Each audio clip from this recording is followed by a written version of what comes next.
In 2013, FBI agents stormed a quiet corner of a San Francisco library. A young man sat alone, his laptop open in front of him, fingers resting on the keyboard. His name was Ross Ulbricht. To the world, he was nobody. But online, he was known as something else. Dread Pirate Roberts, the creator of the most infamous online marketplace the world had ever seen. This is the story of Silk Road, how it began, how it grew, and how it all came crashing down. Ross Ulbricht grew up in Austin, Texas. He was smart, polite, idealistic. He studied physics, then engineering. But behind the scenes, Ross was obsessed with something much bigger than school. He wanted to build a system where people could trade freely without governments or corporations controlling them. A digital free market. And when Ross discovered Bitcoin, everything clicked. A new currency, untraceable, perfect for the system he imagined. In his small apartment, Ross opened his laptop and began writing the code that would change the internet forever. Ross worked alone day and night. Lines of code, server configurations, encryption layers, all done by one man. He hid his servers, masked his IP, and buried his identity behind Tor. And in 2011, Silk Road quietly went online, a simple-looking marketplace. But behind the home page was a revolution, a place where anyone could buy or sell anything anonymously. At first, almost nobody noticed. But then, word spread. New users arrived every day. Bitcoin became the currency. Tor became the doorway. People began selling all kinds of items, but what exploded the site's growth were drugs. Not street deals, but ordered like Amazon packages delivered to your door. Silk Road became a phenomenon, a global marketplace hidden in the shadows, operating with the efficiency of a tech startup. And at the center of it all was Ross. Ross adopted the alias Dread Pirate Roberts, inspired by The Princess Bride.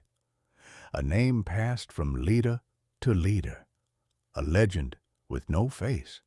He wasn't just running a website anymore. He was managing disputes, customer service, staff admin, security, and millions of dollars in transactions. Every day, Silk Road grew bigger. Every day, Ross began slipping deeper into the role. What started as an idea was becoming an empire.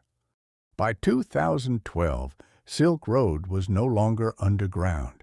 Senators demanded it be shut down. Media headlines called it the Amazon of illegal trade. Federal agents from multiple agencies formed a joint task force.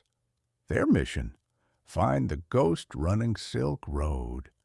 But Ross was careful. He used VPNs, encryption, fake identities. The FBI searched everywhere, servers, logs, Bitcoin trails, and still found nothing. But then, Ross made one mistake. Agents found an old forum post written years earlier, someone promoting Silk Road, ending with the name Ross. It was tiny, almost meaningless, but it gave investigators a direction. From there, they studied Bitcoin movements, tracked server patterns, monitored his online behavior. The circle began to close around Ross Ulbricht, and he had no idea. Ross lived quietly, moving between apartments. To friends, he was calm and friendly. Online, he handled disputes, threats, hackers, and millions in Bitcoin. He kept journals outlining his tasks, ideas, fears, entries that would later become evidence.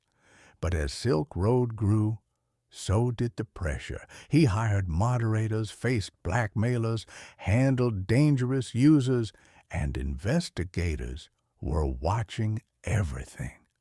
The FBI discovered Ross's routine, a public library in San Francisco.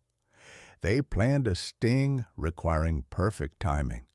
They needed Ross's laptop open and unlocked, or the encryption would destroy everything. On the afternoon of October 1st, 2013, undercover agents staged a distraction behind him. Ross turned his head for a split second. Agents snatched the laptop from his hands. Silk Road was now exposed.